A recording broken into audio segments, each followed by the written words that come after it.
umunyabugeni, umuhanzi, akaba n'umwanditsi w'ibitabo Chris Claude Ndagijimana, umwe rukumbi tugiye kugarukaho uyu munsi.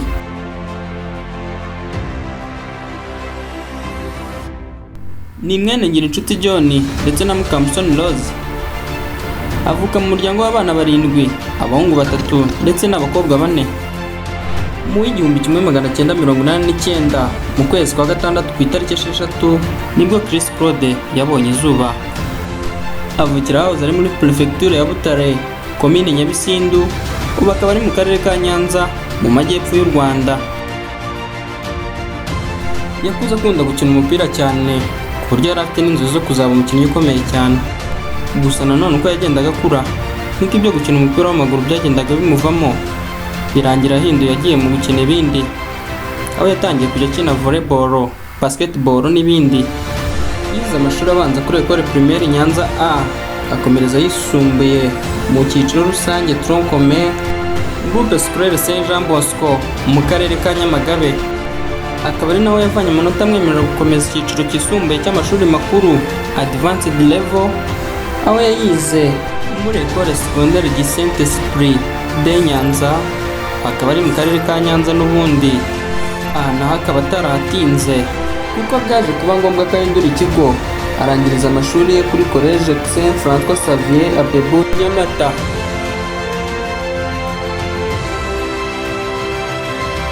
Yamenyekanye ku mazina nka Bishop ndetse na Mapozi. Mapozi akaba ari n'izina ry'ubuhanzi. Mu 2009 nibwo indirimbo ye ya mbere yasohotse, ayita Mukundwa.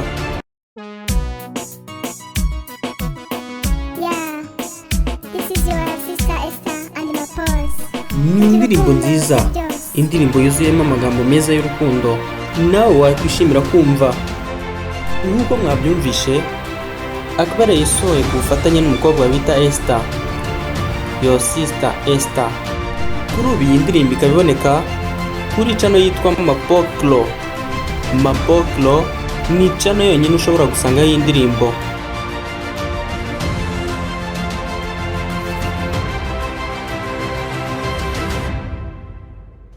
Mu mwaka wa 2015 nibwo Chris Claude yabonye impamyabushobozi y'icyiciro cya mbere cya kaminuza A0, ayikura i Huye muri Université y'u Rwanda, aho yigaga muri faculté ya Economic and Management, akaba ari muri department ya Accounting Science.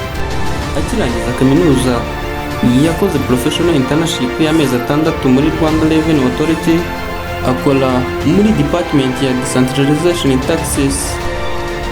Akaba yarakoraga mu bigendanye n'imisoro yeguriwe uturere mu karere ka Muhanga mu majyepfo y'u Rwanda. Muri 2016 yakoze muri World Vision muri porogaramu zitandukanye, harimo niyo bita Soma Umenye n'izindi zo gufasha abana mu bigendanye n'imirire ndetse n'imikurire yabo. Yakoze muri Minacom kandi mu gihe cy'imyaka 2 kuva 2017 kugera 2019, aho yakoraga muri project bita Great Lakes Trade Facilitation Project. Aza gukora kandi no muri ODS, mu magambo arambuye akaba ari Outreach Development Solution, aho yakoraga muri project nyinshi zitandukanye, harimo niyo bita Itegure Gusoma, ari nayo yitwaga IGLA mu magambo arambuye, akaba ari Early Grade Reading Assessment. Aha muri ODS kandi yakoze no muri programu ya Henken yitwa amagambo ahinnye BGS, ariyo Brand Guidance System. Akora kandi no mu yindi kampani y'abanyakenya yitwa Frontline, aho bakoranaga na Bralirwa muri programu ya Captivate Food. Yahawe kandi amahugurwa mu bigendanye no gukora ibirahure by'imodoka muri kampani yitwa Pua Pro, aho bari bafitemo programu ebyiri, iyitwa Car Glass Repair na Key Glass Programming. Agikora muri ibi yaje kugira igitekerezo cyo kwandika igitabo kuko yajyaga yibaza ukuntu byaba bimeze hari umuntu uri gusoma igitabo cyanditswe nawe. Binyuze muri NAB Africa yaje guhabwa amahugurwa mu bigendanye n'imyandikire y'igitabo. Ikibazo yibazaga aza kugihinduramo igisubizo ubwo yandikaga igitabo cye cya mbere The Runaway Child, cyangwa se akana k'inzererezi. Akaba ari igitabo cyakunzwe ndetse kinatoranywa muri 3 byakozwe icyo gihe kandi byiza. Ubu tuvugana hari ibindi 4 bikiri mu isuzumwa nabyo bishobora gusohoka vuba cyane. Kuri ubu Chris Claude akorera mu mujyi downtown hafi ya Fort Bell, aho acuruza imyenda, urugero nk'imipira yanditseho design yose waba ushaka. Ni umufana kandi w'ikipe imwe rukumbi hano mu Rwanda, Rayon Sports. Hanze yarwo akaba afana Manchester United.